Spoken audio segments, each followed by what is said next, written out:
محبوب یزداں محبوب یزداں محبوب یزداں محبوب یزداں مولایا صلی وسلم دائما ابدا علی بسم اللہ الرحمن الرحیم۔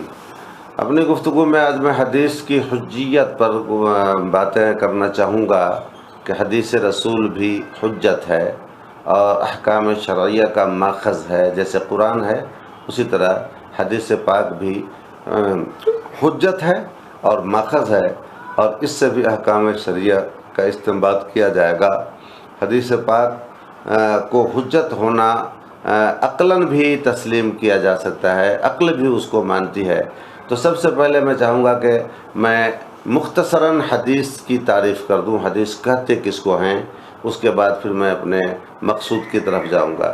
حدیث کا مطلب کیا ہوتا ہے؟ حدیث ما قالہ النبی صلی اللہ علیہ وسلم او فعلہ النبی صلی اللہ علیہ وسلم او قررہ النبی صلی اللہ تعالی علیہ وسلم، یعنی حدیث کہتے ہیں سرکار کے قول کو، فعل کو، تقریر کو۔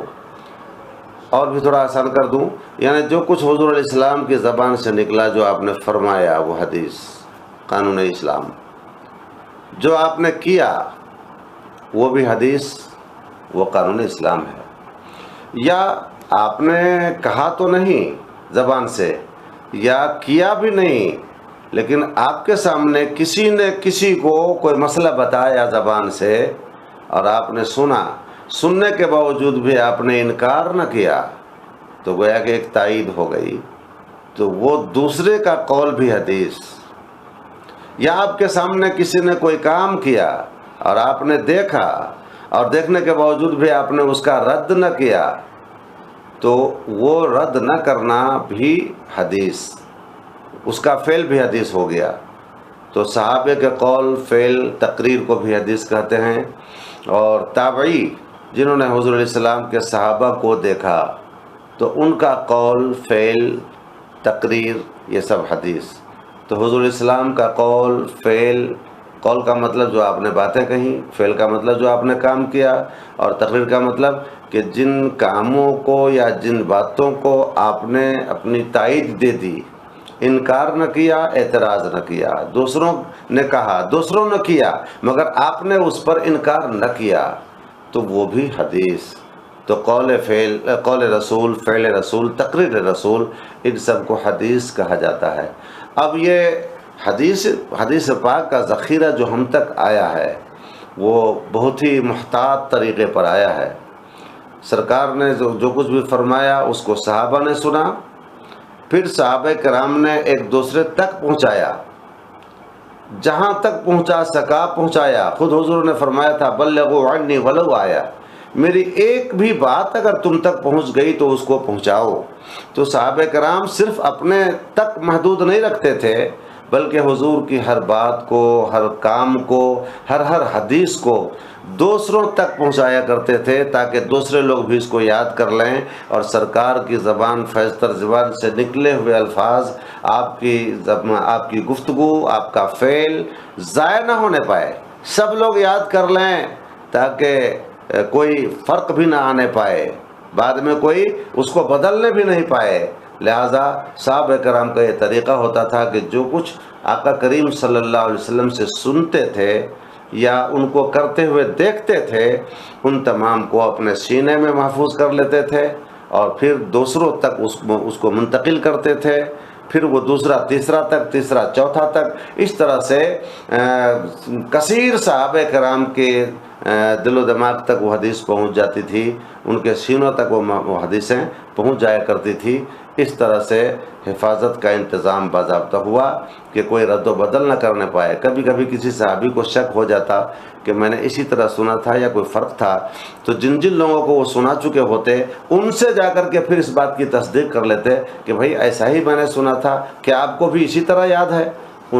جب وہ کہہ دیتے کہ ہاں مجھے بھی اسی طرح یاد ہے، تو پھر ان کو وثوق ہو جاتا، پورا اطمینان ہو جاتا کہ ہاں بالکل سرکار کی حدیث اسی طریقے سے ہے۔ تو ایک تو حفاظت کا انتظام یہ تھا کہ صحابہ کرام خود اکیلے اس کو اپنے تک محدود نہیں رکھتے تھے، بلکہ دیگر اصحاب تک اس کو پہنچا دیا کرتے تھے، جس کی وجہ سے حدیثیں ایک سینہ سے منتقل ہو کر سینکڑوں اور ہزاروں سینوں تک پہنچ جاتی تھی۔ ایک تو حفاظت کا یہ انتظام تھا۔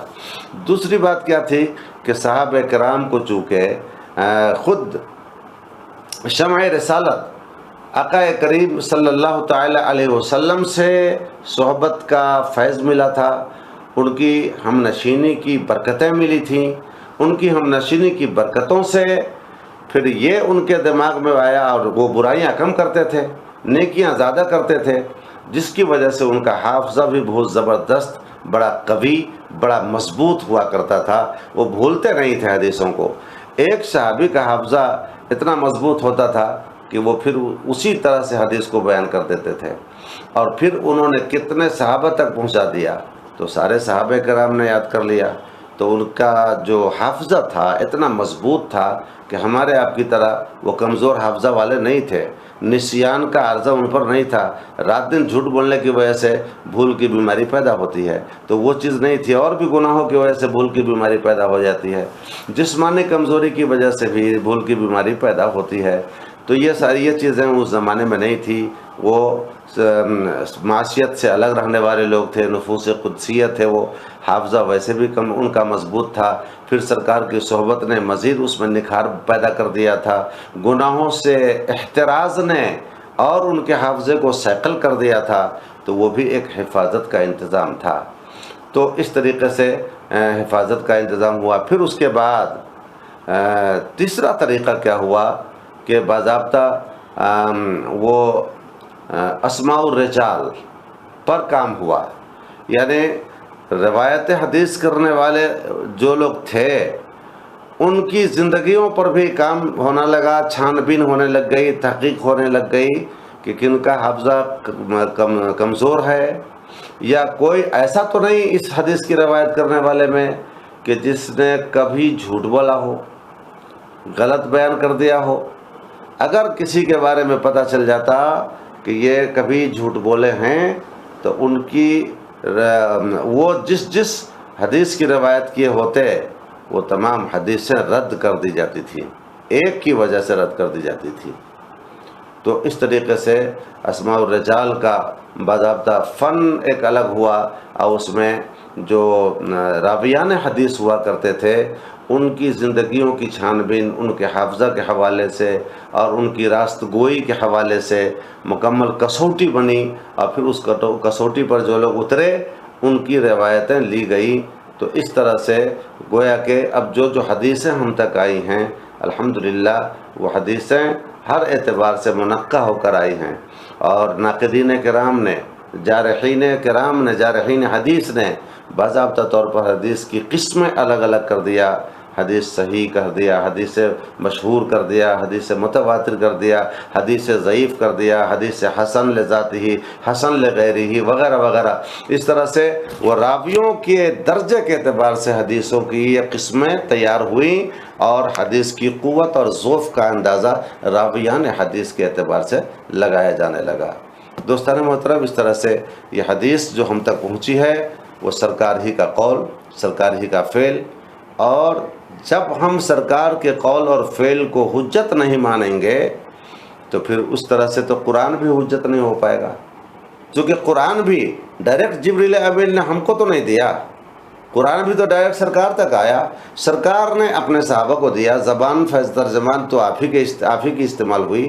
تو جو لوگ اس طرح کا اعتراض کرتے ہیں کہ قرآن ہی ہمارے لیے کافی ہے، قرآن کے رہتے ہوئے کسی اور کتاب کی ہمیں کیا ضرورت ہے، قرآن ہی لا ریب فیہ کتاب ہے، باقی کتابیں تمام شک کی گنجائش ہے، تو اب ہمارے لیے کوئی کتاب حجت نہیں بن سکتی، صرف ماخذ اور حجت شرعی ہمارے لیے قرآن رہے گا۔ تو ایسے کہنے والوں کے لیے یہ ایک میں پیغام دیتا ہوں کہ اگر تمہیں حدیث کے حجت ہونے میں اس لیے صرف شبہ ہے کہ یہ کلام خدا نہیں، کلام خدا تو کلام قرآن پاک ہے، تو میں پوچھتا ہوں کہ وہ کلام ربانی، وہ کلام خدا تم کو کس واسطہ سے پہنچا؟ ظاہر بات ہے کہ مجبور ہو کہ تمہیں کہنا پڑے گا کہ رسول اللہ کے واسطہ سے پہنچا۔ تو جو شبہ تم کر رہے ہو حدیث پاک کے بارے میں، وہی شبہ تم قرآن پاک کے بارے میں بھی معاذ اللہ کرو گے کہ پتہ نہیں حضور علیہ السلام نے اسی طرح سے تو نہیں بتایا، اسی طرح بتایا کہ نہیں بتایا۔ اگر حضور علیہ السلام نے اسی طرح بتایا صحابی کو، تو صحابی نے اسی طرح لکھا کہ نہیں لکھا؟ پھر جو شبہات تم کو حدیث کے حوالے سے ہو رہے ہیں، وہی شبہات تم کو قرآن کے حوالے سے ہو جائیں گے۔ تو گویا کہ تم در پردہ یہ کوشش کر رہے ہو کہ پہلے حدیث کو حدیث کی حجیت کا انکار کر دو، اور اس کے بعد دھیرے دھیرے قرآن کی حجیت کا بھی انکار کر دو، تو نہ قرآن رہے نہ حدیث رہے، تمہاری منمانی رہ جائے۔ دوستان محترم، ہوش کے ناخن لیں اور اچھی طرح سمجھیں کہ جس زبان نے قرآن پاک کو صحابہ تک پہنچایا ہے، اسی زبان مبارک نے اپنی باتوں کو بھی صحابہ کرام تک پہنچایا ہے۔ اور حدیث اور قرآن میں ہے کیا؟ قرآن یہ بھی حدیث ہے، مطلب وحی ہے، اور حدیث بھی وحی ہے۔ قرآن بھی وحی، حدیث مصطفیٰ بھی وحی۔ فرق اتنا ہے کہ قرآن وحی متلو ہے کہ جبریل علیہ السلام نے تلاوت کی، اور جو حدیثیں ہیں وہ وحی غیر متلو ہے کہ حضرت جبریل نے تلاوت نہیں کی، خود سرکار کے قلب اطہر پر اللہ کی جانب سے وہ نازل ہوا اور آپ نے اپنی امت کو بتایا۔ تو وہ بھی وہی ہے۔ اور قرآن پاک کی آیت کریمہ اس بات کو بتا رہی ہے، ما ینطق عن الہوا، حضور علیہ السلام اپنی خواہش نفس سے کچھ نہیں کہتے تھے، ان هو الا وحی یوحی، وہ تو وہی فرماتے تھے جو وحی ہوتی تھی خدا کی طرف سے۔ تو قرآن بھی وحی ہے اور حدیث بھی وحی ہے۔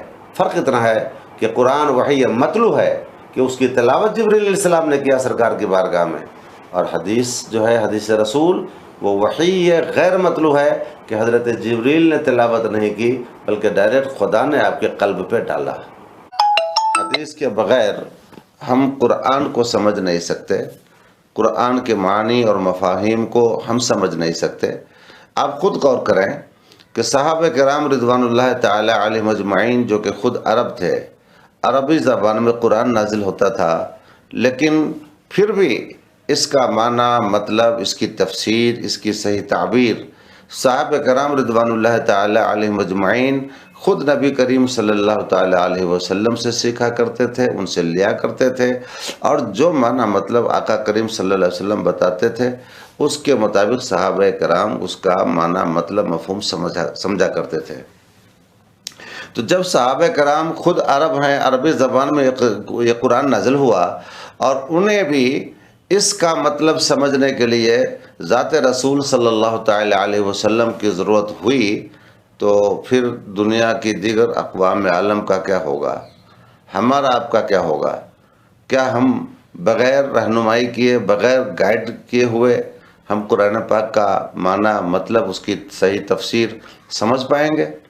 اتنی اجمالی کتاب یہ ہے، بے شک یہ تبیان لکل شیء ہے، لیکن اس کے مضامین اتنے مجمل ہیں کہ اب اس اجمال کو دور کرنے کے لیے اسی ذات کی ضرورت پڑے گی جس ذات پر یہ کتاب اتری ہے۔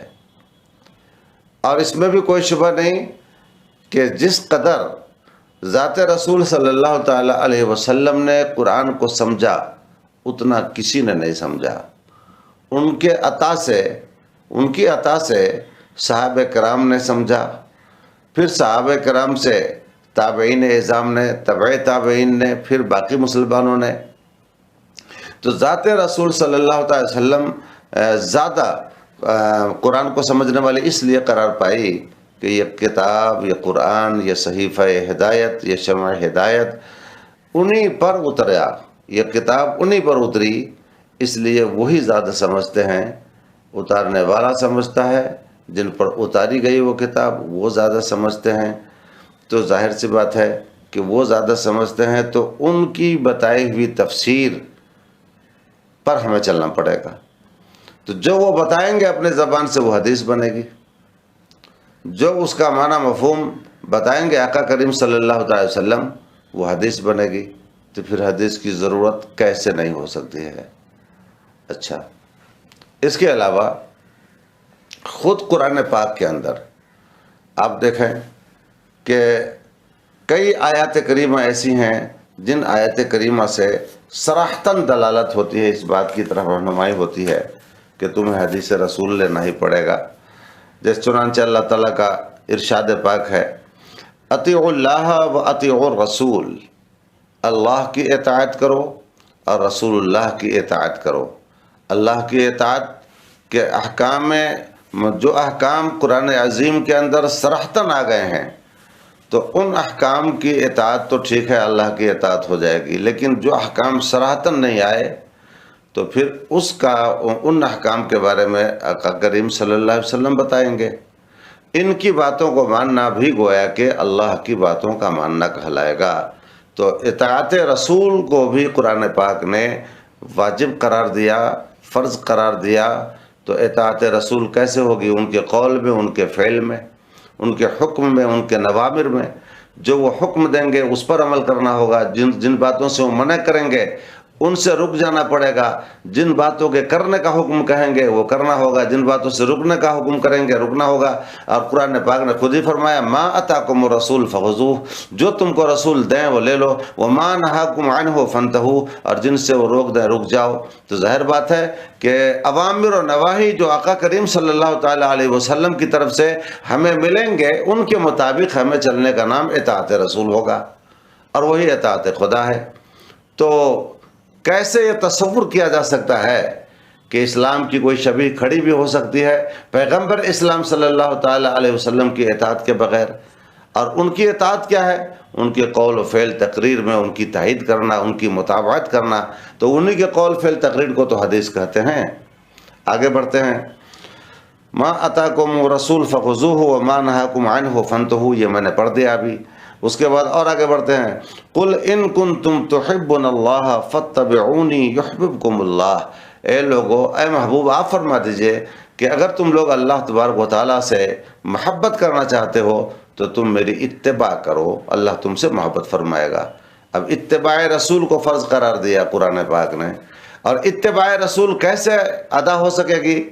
اتباع رسول اسی طرح سے ادا ہو پائے گی کہ قول رسول کے مطابق آپ چلیں، فعل رسول کے مطابق آپ چلیں، جو امر کریں اس کے مطابق چلیں، نہیں جو فرمائیں اس سے آپ رک جائیں، تو پھر یہ اتباع رسول ہوگی۔ اس سے بھی سمجھ میں آیا کہ حضور علیہ السلام کی حدیث ہمیں بہرحال چاہیے۔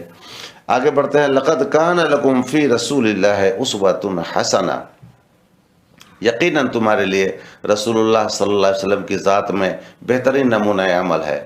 اب ان کی ذات میں نمونہ عمل ہے، گویا کہ ان کی ذات کو دیکھو اور پھر عمل کرتے چلے جاؤ، اور اپنی زندگی میں ان کی ذات کو نمونہ عمل بناؤ، اپنے لیے آئیڈیل بناؤ، اپنے لیے شاہراہ بناؤ، سنگ میل بناؤ راہ حیات زندگی کے لیے۔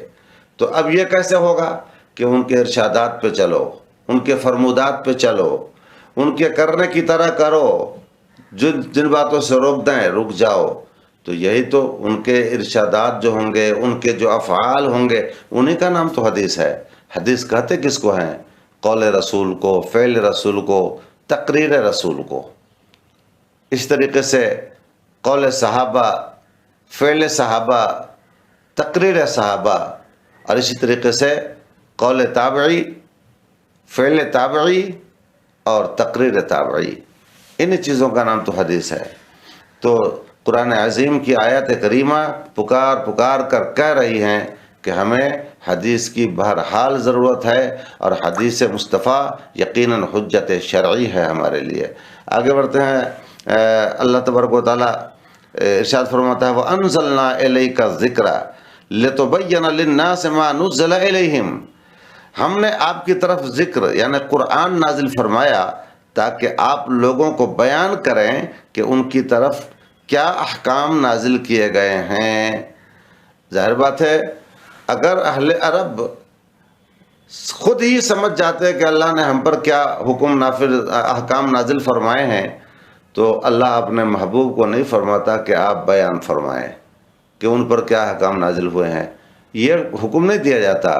اس کا مطلب ہے کہ احکام باری تعالیٰ کو بھی سمجھنے کے لیے زبان مصطفیٰ کی ضرورت ہے، قرآن کی صحیح تعبیر تک پہنچنے کے لیے زبان مصطفیٰ صلی اللہ تعالیٰ علیہ وسلم کی ضرورت ہے۔ اور زبان مصطفیٰ جب استعمال ہوتی ہے تو آپ کی زبان سے نکلے ہوئے تمام کلمات حدیث بنتے ہیں، قانون بنتے ہیں، شریعت بنتی ہے، قانون اسلام بنتا ہے۔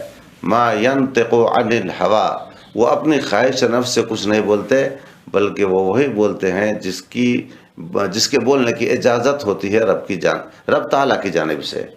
تو ان آیات کریمہ کو آپ دیکھیں، پھر ایک آیت کریمہ اور آئی، وَيُعَلِّمُهُمُ الْكِتَابَ وَالْحِکْمَةَ، وہ محبوب خدا مسلمانوں کو کتاب اور حکمت کی تعلیم دیتے ہیں، کتاب کی تعلیم دیتے ہیں۔ اس کا مطلب یہ ہے کہ امت بہرحال محتاج ہے اس قرآن کو سمجھنے کے لیے صاحب قرآن صلی اللہ تعالی علیہ وسلم کی تعلیم کی۔ تو کیسے کوئی کہہ سکتا ہے کہ حدیث کی ہمیں ضرورت نہیں ہے، قرآن کافی ہے؟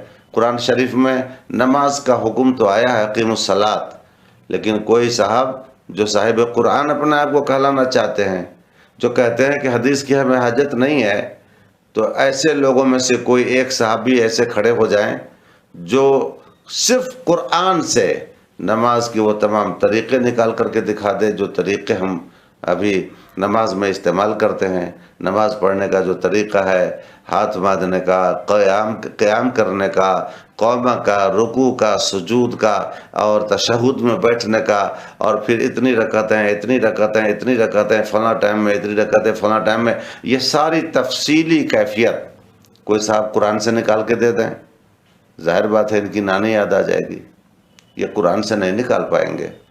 تو پھر انہیں احتیاج ہوگا حدیث مصطفیٰ صلی اللہ تعالی علیہ وسلم کا۔ اس لیے میں نے عرض کیا، اور تمام علماء اہل سنت کا اس بات پر اجماع ہے، اتفاق ہے کہ یقیناً حدیث مصطفیٰ صلی اللہ تعالی وسلم یہ حجت شرعی ہے، یعنی دلیل شرع ہے۔ جس طرح قرآن کے ذریعے ہم احکام نکالتے ہیں اور قرآنی ارشادات پر عمل کرنا ہمیں ضروری ہے، اسی طریقے سے احادیث نبویہ صلی اللہ تعالی علیہ وسلم سے بھی ہم احکام نکالتے ہیں، اور ان سے نکلے ہوئے احکام پہ عمل کرنا ہمارے لیے واجب ہے۔ بسم اللہ الرحمن الرحیم۔ منکرین حدیث عام طور پر مسلمانوں کو یہ کہہ کے بھی بہکانے کی کوشش کرتے رہتے ہیں، اور حدیث پاک سے ان کے اعتماد کو ہٹانا چاہتے رہتے ہیں، حدیث کی اہمیت کو گھٹانا چاہتے رہتے ہیں، یہ کہہ کر کے کہ بھائی حدیث کی جتنی کتابیں ہیں وہ لکھی گئی ہیں وہ حضور صلی اللہ تعالی علیہ وسلم کے پردہ فرما جانے کے 250 سال بعد۔ ظاہر بات ہے کہ 250 سال کا جب طویل عرصہ گزر گیا، آقا کریم صلی اللہ تعالی علیہ وسلم کی رحلت کے 250 سال بعد جب یہ حدیثیں جمع کی گئیں، تو کیا پتہ کہ کتنی حدیثیں صحیح ہیں، کتنی غلط ہیں، اپنے من سے کتنے لوگوں نے حدیث بنا لیا، یا سرکار کی جو صحیح حدیثیں تھیں وہ سب کے سب ضائع بھی ہو گئیں یا باقی رہ گئیں، کیا اعتبار کیا جا سکتا ہے؟ بڑا طویل زمانہ ہوتا ہے 250 سال کا۔ تو اس 250 سال میں سرکار کی کتنی حدیثیں رہیں نہ رہیں اس کا بھی پتہ نہیں، اور جو رہی تو اسی حالت پہ رہی یا اس میں رد و بدل کی گئی، کمی زیادتی کی گئی، اس کا بھی عطا پتہ نہیں۔ اس بات کی بھی خبر نہیں کہ کچھ لوگوں نے اس بیچ میں اپنی باتیں کہہ کر کے اس کو حدیث رسول تو نہیں کہہ دیا ہوگا۔ تو اس طرح سے یہ شکوک و شبہات میں ڈالتے ہیں، اور عام مسلمانوں کو حدیث مصطفیٰ سے اعتماد کو کم کرنے کی یہ ناپاک جسارت کرتے ہیں اور یہ ناپاک کوشش کرتے ہیں۔ تو دوستان محترم سمجھ لیجئے کہ حدیث مصطفیٰ کی تدوین کا کام، یعنی ان کو جمع کرنے کا کام، لکھنے کا کام، اس کی حفاظت کا کام 250 سال بعد نہیں ہوا ہے، بلکہ خود آپ صلی اللہ تعالی علیہ وسلم کے زمانے سے حدیثوں کی لکھائی کا، کتابت کا، حفاظت کا اور تدوین کا کام شروع ہو چکا تھا، آپ کے زمانے ہی سے شروع ہو چکا تھا۔ چنانچہ حضور سید عالم صلی اللہ علیہ وسلم کے مبارک زمانہ میں متعدد صحابہ کرام نے احادیث کو قلم بند کرنا شروع کر دیا تھا۔ خدا امام بخاری اپنی صحیح میں روایت کرتے ہیں کہ فتح مکہ کے موقع پر حضور صلی اللہ علیہ وسلم نے طویل خطبہ دیا۔ یمن کے ایک شخص نے آ کر عرض کیا، اکتب لی یا رسول اللہ، میرے لیے یہ خطبہ لکھ دیجئے۔ جو حضور نے خطبہ دیا تھا اس کے بارے میں اس نے کہا، یمن سے آنے والے شخص نے، وہ بادشاہ تھا، کہ میرے لیے مجھے یہ خطبہ لکھ دیجئے جو آپ نے ارشاد فرمایا. تو آپ نے حکم دیا اکتبوا لابی فلاں، کہ فلاں کے لیے اس خطبہ کو لکھ دو، اس شخص کے لیے یہ خطبہ لکھ دو. تو اب اس سے کیا پتہ چلا کہ آپ صلی اللہ تعالی علیہ وسلم کے زمانے میں لکھائی کا کام شروع ہو گیا. اس نے گزارش کی کہ مجھے لکھ دیں، اور آپ نے فرمایا اکتبوا لابی فلاں، ابی فلاں کے لیے اس کو لکھ دو. تو اس کا مطلب یہ ہے کہ لکھنے کا رواج قائم ہو چکا تھا، تبھی تو انہوں نے لکھنے کی فرمائش کی، اور سرکار نے بھی لکھنے کا حکم فرمایا. اگر لکھنے کا رواج نہیں ہوتا تو نہ وہ فرمائش کرتا اور نہ حضور صلی اللہ علیہ وسلم لکھنے کو کہتے. تو اس کا فرمائش کرنا اور آپ صلی اللہ تعالی علیہ وسلم کا حکم دینا لکھنے کے لیے، یہ اس بات کی دلیل ہے کہ لکھنے کا کام اسی زمانے سے شروع ہو چکا تھا. چنانچہ آپ نے فرمایا، اور یہ میں نے صحیح بخاری کی حدیث پیش کیا جلد اول کی. اب آگے بڑھتے ہیں. اسی طرح حضرت عبداللہ بن عمرو بن عاص کو احادیث لکھنے کی عام اجازت تھی. احادیث لکھنے کی انہیں عام اجازت تھی. یا عبداللہ بن عمرو بن عاص یہ کون ہے؟ یہ 250 سال کے بعد کے لوگ ہیں. یہ صحابیت کے درجے پر فائز ہیں.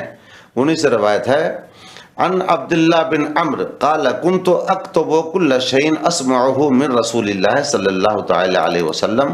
یعنی کہتے ہیں کہ میں جو کچھ بھی سرکار سے سنتا تھا سب لکھ لیا کرتا تھا.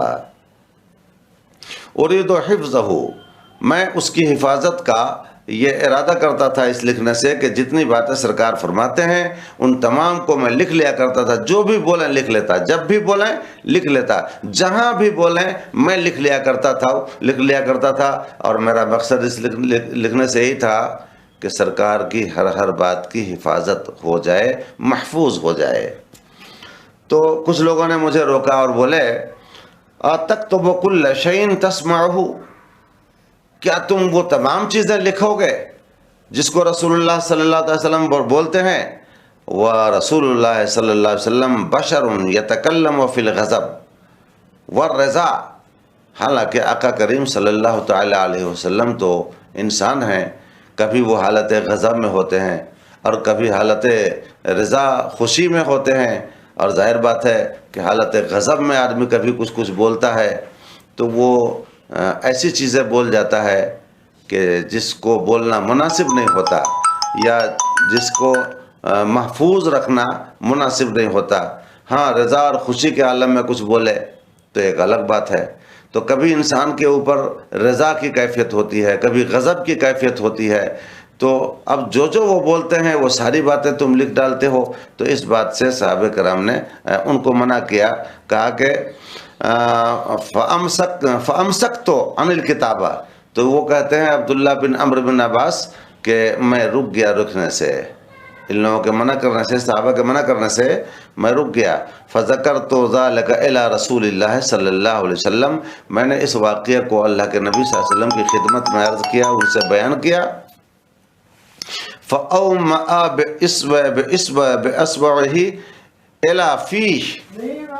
تو آپ صلی اللہ تعالی علیہ وسلم نے اپنی انگلی سے اپنے منہ کی طرف ایسے اشارہ فرمایا، اپنی انگلی سے اپنے منہ کی طرف اشارہ فرمایا. فقال اکتب، فرمایا لکھتے رہو. فوالذی نفسی بیدہ ما یخرج منہ الا حق. قسم ہے اپنے رب ذوالجلال کی کہ اس منہ سے حق کے سوا کچھ نہیں نکلتا. سبحان اللہ، ماشاءاللہ. حالت غضب مت دیکھو. اور لوگ ہوتے ہیں جو مغلوب الغضب ہو جاتے ہیں تو وہ ناشائستہ باتیں بولتے ہیں اور ان کا غضب ان کی عقل پہ غالب ہو جاتا ہے. مگر یہاں اس منہ سے وہی نکلتا ہے جو حق ہوتا ہے. اس لیے میری حالت غضب یا حالت رضا کی تمیز نہ کرو. جس حال میں جو بولوں، جب بھی بولوں، جہاں بھی بولوں، تو مجھے اپنے رب کی قسم ہے، اپنے رب ذوالجلال کی قسم ہے کہ میرے منہ سے صرف وہی نکلتا ہے جو حق ہوتا ہے، حق کے سوا کچھ بھی نہیں نکلتا ہے. اللہ غنی. اس سے کیا سمجھ میں آیا کہ اللہ کے نبی صلی اللہ تعالی علیہ وسلم کے زمانے سے صحابہ کرام نے کتابت کا سلسلہ شروع کر دیا تھا. اور یہ حدیث جو بھی میں نے پڑھی ہے یہ ابو داؤد شریف کی حدیث ہے. آگے بڑھتے ہیں. حضرت ابو ہریرہ رضی اللہ تعالی عنہ نے بھی حضرت عبداللہ بن عمرو بن عاص رضی اللہ تعالی عنہ کے احادیث لکھنے کا تذکرہ کیا ہے۔ حضرت ابو ہریرہ نے بھی عبداللہ بن عمرو بن عاص کے حدیث لکھنے کا تذکرہ فرمایا ہے۔ اس حدیث سے تو صاف صاف ظاہر ہوئی ہو گیا، اور حضرت ابو ہریرہ نے بھی اس کا ذکر فرمایا ہے۔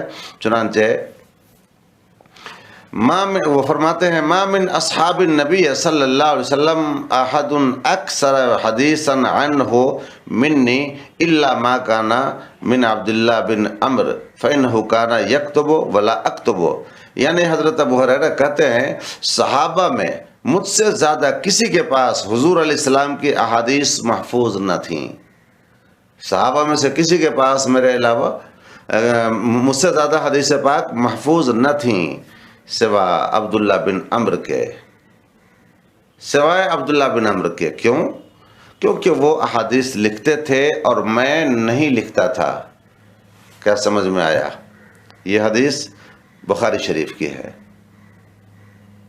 اس حدیث سے بھی صاف صراحتاً سمجھ میں آیا کہ سرکار کے زمانے میں ہی حدیثیں لکھنے کا رواج چل پڑا تھا، صحابہ کرام نے اس کا اہتمام کرنا شروع کر دیا تھا، اور کتابت حدیث کا سلسلہ حسین سلسلہ لگ چکا تھا۔ ابو داود اور بخاری کی ان دونوں روایتوں سے ثابت ہو گیا کہ حضرت عبداللہ بن عمرو احادیث قلم بند کر دیا کرتے تھے۔ رہے حضرت ابو ہریرہ رضی اللہ تعالیٰ عنہ تو حضور صلی اللہ تعالی وسلم کی توجہ کی وجہ سے ان کا حافظہ بہت تیز ہو گیا تھا، وہ کافی قوی الحافظہ تھے، ان کا حافظہ تیز ہو گیا تھا، اس وجہ سے وہ احادیث نہیں لکھتے تھے۔ تاہم ان کے پاس حضور صلی اللہ علیہ وسلم کی احادیث کتب اور صحائف کی شکل میں محفوظ تھیں۔ وہ خود نہ لکھتے تھے، لیکن کتب کی شکل میں، صحائف کی شکل میں ان کے پاس بھی احادیث نبویہ صلی اللہ تعالی علیہ وسلم محفوظ تھی۔ چنانچہ عمرو بن امیہ بیان کرتے ہیں تحدث عند ابی ہریرہ تحدث عند ابی ہریرہ بحدیث فاخذ بیدی الى بیتہ فارانا کتبا من حدیث النبی صلی اللہ تعالی علیہ وسلم وقال ھذا ھو مکتوب عندی، یعنی اس میں بتایا ہے کہ حضرت ابو ہریرہ کے سامنے ایک حدیث پر گفتگو شروع ہوئی تو وہ میرا ہاتھ پکڑ کر اپنے گھر لے گئے، یعنی حضرت ابو ہریرہ ان کو اپنے گھر لے گئے اور کہتے ہیں کہ ہمیں احادیث کی کتابیں انہوں نے دکھائیں اور کہا دیکھو وہ حدیث میرے پاس لکھی ہوئی ہے، جس حدیث کے بارے میں وہاں باتیں چل رہی تھی تو وہ حدیث یہاں دیکھو میرے پاس لکھی ہوئی ہیں۔ اس سے ثابت ہوا کہ حضرت ابو ہریرہ گرچہ خود نہ لکھتے تھے مگر کسی نہ کسی طرح سے لکھوا کر کے اپنے پاس وہ محفوظ رکھا کرتے تھے۔ کیسے لوگ کہتے ہیں کہ کتابت حدیث کا کام، استغفر اللہ، یہ صاف صریح حدیثوں کا انکار ہے۔ تو ان چیزوں سے معلوم ہوا کہ حضرت ابو ہریرہ کے پاس ان کی تمام مرویات لکھی ہوئی محفوظ تھیں۔ حافظ ابن حجر عسقلانی شافعی فرماتے ہیں کہ ابو ہریرہ ابتداءً زمانہ رسالت میں احادیث نہیں لکھتے تھے، حضور کے وصال کے بعد انہوں نے احادیث کو لکھ لیا۔ اسی زمانہ میں وہ کسی اور شخص سے ان احادیث کو لکھواتے رہے ہوں گے، اور حضرت انس نے تو احادیث لکھ کر حضور کو سنانے کا شرف بھی حاصل کر لیا تھا۔ سبحان اللہ، حضرت انس نے حدیثیں لکھی بھی تھیں اور لکھنے کے بعد حضور علیہ السلام کو سنانے کا بھی شرف ان کو حاصل ہوا، اب انہوں نے سنایا بھی۔ چنانچہ کہتے ہیں کان لا یملی الحدیث حتی اذا کثر علیہ الناس جاء بحال من کتب فالقاها ثم قال هذه احادیث سمعتها وكتبتها عن رسول اللہ صلی اللہ تعالی علیہ وسلم وعرضتها علیہ۔ تفسیر العلم۔ حضرت انس احادیث لکھوایا کرتے تھے، اور جب لوگ زیادہ تعداد میں آئے تو وہ اپنا صحیفہ لے کر آئے اور اس کو ان کے آگے رکھ کر فرمایا یہ وہ احادیث ہیں جن کو میں نے حضور صلی اللہ علیہ وسلم سے سن کر لکھا اور انہیں میں آپ پر پیش کر چکا ہوں۔ اب آپ اس کو اندازہ کریں کہ حضرت انس نے باضابطہ طور پر احادیث کا ذخیرہ جمع بھی کیا تھا اور پھر ان کو آقا کریم صلی اللہ تعالی وسلم کی خدمت میں پیش بھی کیا تھا۔ تو اس سے بھی ثابت ہوا کہ کتابت حدیث کا کام 250 سال بعد نہیں شروع ہوا ہے، بلکہ دور صحابہ سے اس سعید کام کا سلسلہ چل پڑا تھا، اور صحابہ کرام کے زمانے میں بھی اس حدیثوں کے لکھنے کا رواج پڑ چکا تھا، اور اس طرح سے تدوین حدیث کا، حفاظت حدیث کا اہتمام ہو چکا تھا۔ حضرت عبداللہ بن عمر بھی احادیث کو لکھ کر صحائف میں محفوظ رکھا کرتے تھے۔ میں نے ابھی عبداللہ بن عمرو بن عاص کی بات کی ہے، اور ابھی حضرت عبداللہ بن عمر انہوں نے بھی حدیث لکھنے کا کام کیا تھا، اور تدوین حدیث کا کام انہوں نے بھی کیا تھا اور یہ کرتے تھے۔ چنانچہ اس کے بارے میں بھی ہے، یروى ان عبداللہ عبداللہ بن عمر کان خرج الى السوق نظر فی کتبہ وقد عقد الراوی ان کتبہ هذه كانت فی الحدیث، یعنی روایت ہے کہ عبداللہ بن عمر جب کبھی بازار جاتے تو اپنی کتابوں کو دیکھ لیتے تھے، نظر فی کتبہ، اپنی کتابوں کو دیکھ لیتے تھے۔ راوی تاکیداً کہتے ہیں کہ ان کی وہ کتابیں احادیث پر مشتمل تھیں، جن کتابوں کو وہ دیکھ لیتے تھے وہ کتابیں کیا تھیں؟ احادیث پر مشتمل تھیں۔ حضرت عبداللہ بن عمرو بن عاص، حضرت ابو ہریرہ، حضرت انس بن مالک اور حضرت عبداللہ بن عمر کے بارے میں آپ کی نظر سے مستحکم حوالے گزر چکے ہیں کہ یہ حضرات عہد رسالت صلی اللہ تعالیٰ علیہ وسلم میں احادیث کو صحائف میں لکھ کر محفوظ کر لیا کرتے تھے۔ اب ہم اچھی طرح سے یقین کر سکتے ہیں کہ آپ لوگوں کو سمجھ میں آ گیا ہوگا کہ جب اتنے صحابہ کرام کا ذکر آ گیا کہ یہ سب لکھا کرتے تھے، تو اور بھی صحابہ کرام الحمدللہ لکھنے کا اہتمام ضرور کرتے رہے ہوں گے۔ لہٰذا وہ دعویٰ کہ 250 سال بعد تدوین حدیث کا یا کتابت حدیث کا کام ہوا، یہ سراسر صحیح احادیث کے خلاف ہے، مضبوط سندوں سے آنے والی حدیثوں کے خلاف ہے۔ لہٰذا یقین کرنا پڑے گا کہ تدوین حدیث کا کام یعنی کتابت حدیث کا کام صحابہ کے دور سے شروع ہو چکا تھا، خود اللہ کے نبی صلی اللہ تعالیٰ علیہ وسلم کے زمانے سے یہ کام شروع ہو چکا تھا۔ تو اب اس میں یہ کہنا کہ شک شبہ کی گنجائش بن گئی، کتنا غلط ملا صحیح ملا، ہرگز یہ قبول نہیں کیا جائے گا، چونکہ صحابہ کرام کو جو صحبت نصیب ہوئی تھی اس شمع رسالت کی، اس نور نبوت کی، اس ذات نبوی صلی اللہ تعالیٰ علیہ وسلم کی، ان کی صحبت بابرکت کی وجہ سے ان کا حافظہ بھی بڑا مضبوط تھا، قوی تھا، اور یہ جو حفظ کر لیتے تھے وہ سالوں ان کے حافظے سے نکلتا نہیں تھا، اور پھر یہ کہ وہ کتابت بھی کر لیا کرتے تھے، محفوظ بھی کر لیا کرتے تھے۔ ایسے بھی عقل سے پوچھئے تو عقل بھی بتاتی ہے کہ سرکار کی ایک ایک بات کو صحابہ کرام دنیا کی تمام قیمتی چیزوں سے زیادہ قیمتی سمجھ کر اپنے سینے میں محفوظ کر لیا کرتے تھے، پھر بھلا ضائع ہونے کا کیا سوال پیدا ہوتا ہے اور کم بیش ہونے کا کیا سوال پیدا ہوتا ہے۔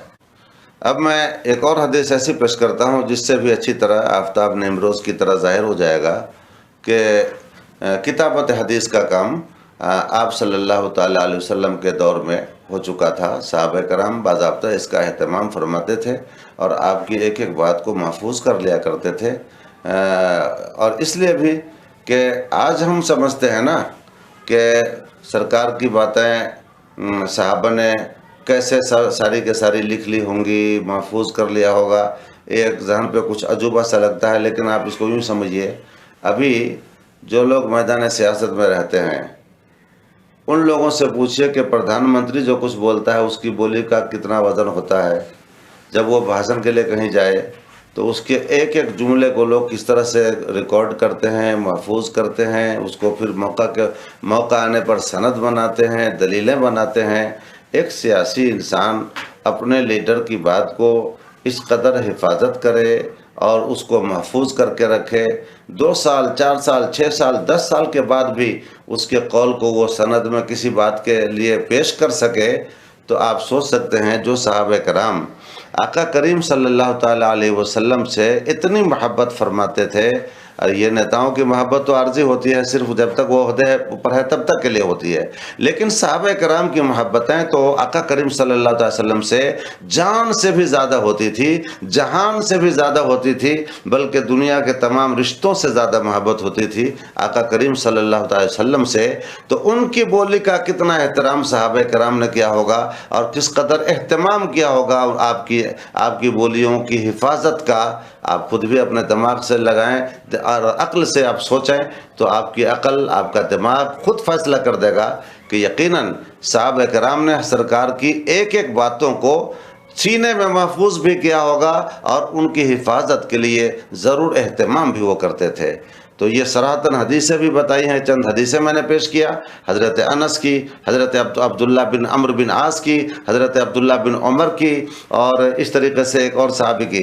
تو اب ہم ایک اور حدیث پیش کرتے ہیں کہ یہ حضرت عبداللہ بن عمرو سے ہے، کان عند رسول اللہ صلی اللہ تعالی علیہ وسلم ناس من اصحابہ، حضور اسلام کے پاس کچھ صحابہ تھے، وَأَنَا مَعَهُمْ، اور میں بھی ان کے ساتھ تھا، وَأَنَا أَصْغَرُ الْقَوْمِ، اور میں تمام لوگوں میں چھوٹا تھا۔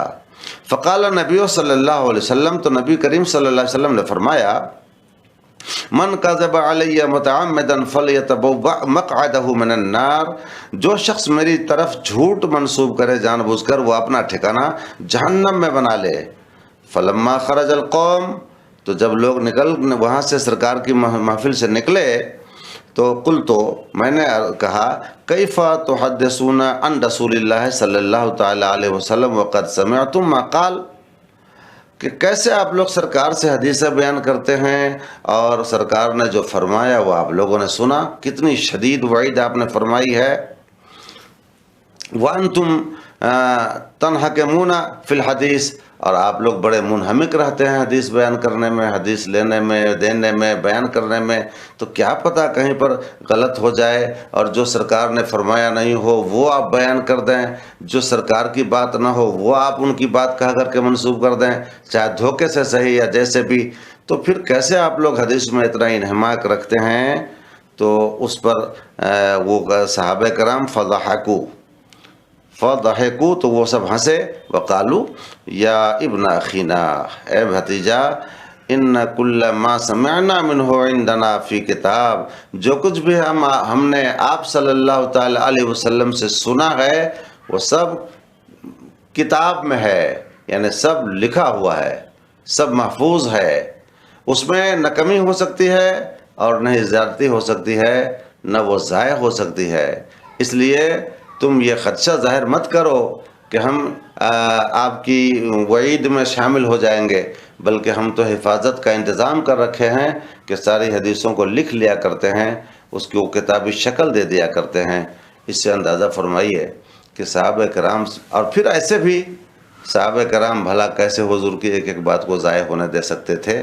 یہ عقل بھی یہی کہتی ہے کہ جو انسان کسی کے نظر میں جتنا محتم بشان ہوتا ہے، جتنا زیادہ وہ انسان اس کی نظر میں عظیم ہوتا ہے، اس کی بات کو اتنی ہی توجہ سے لوگ سنتے ہیں، اور جہاں ضائع ہونے کا اندیشہ ہوتا ہے تو باضابطہ اس کو لکھ لیا کرتے ہیں، کتابت میں لے آیا کرتے ہیں۔ آج بھی یہ دستور ہے۔ تو آج کی محبتیں، آج کے رشتے تو بڑے کمزور ہیں، اور وہ صحابہ کرام جن کی محبتوں کا یہ عالم کہ آقا کریم صلی اللہ علیہ وسلم تھوکیں تو آپ کا تھوک زمین پہ نہ گرنے دیں، اور آپ کھنکھاریں تو آپ کا کھنکھار بھی زمین پر نہ گرنے دیں، نہ آپ کے ناک کا پانی زمین پر گرنے دیں، نہ آپ کے منہ کا پانی زمین پر گرنے دیں۔ یہاں تک کہ بعض صحابیہ کے بارے میں تو ہے کہ وہ پیشاب پی گئی، حضرت علی کے بارے میں ہے کہ انہوں نے آپ کے بس زخم پہ پیپ جو تھی وہ پیپ کو منہ لگا کے پی لیے۔ اب جو صحابہ کرام آپ کی ایک ایک ادا پہ نظر رکھتے تھے، ایک ایک جملے پہ، ایک ایک بولی پہ، ایک ایک بات پہ، ایک ایک نقل پہ، ایک ایک حرکت پہ، آپ کیسے سوتے ہیں، کیسے چلتے ہیں، کیسے وضو کرتے ہیں، کیسے تبسم فرماتے ہیں، کیسے گفتگو فرماتے ہیں، جو صحابہ کرام ایک ایک ادائے مصطفیٰ کو اپنی زندگی میں داخل کرتے تھے اور ایک ایک ادائے مصطفیٰ کو اپنے دل کی تختی پر نقش کر لیا کرتے تھے، بھلا ان سے کیسے یہ تصور کیا جا سکتا ہے کہ انہوں نے سرکار کی حدیثوں کو ضائع کر دیا ہوگا، لکھا نہیں ہوگا؟ ایسے بھی عقل اس کو گوارا نہیں کرتی ہے۔ اور باضابطہ صراحتاً میں نے پیش بھی کر دیا کہ حدیثیں لکھی جاتی تھیں باضابطہ دور صحابہ سے. تو اس سے اچھی طرح یہ بات روشن ہو گئی کہ حدیث رسول صلی اللہ تعالی علیہ وسلم اس لیے حجت ہے کہ وہ بڑے اہتمام کے ساتھ ہم تک آئی ہے. سرکار سے صحابہ نے لیا، صحابہ کرام سے تابعین نے لیا، تابعین سے تبع تابعین نے لیا، پھر ائمہ مجتہدین نے لیا، اور اس طرح سے ہم تک وہ حدیثیں آئی ہیں. اور وہ بھی کس اہتمام کے ساتھ آئی ہے، اللہ غنی.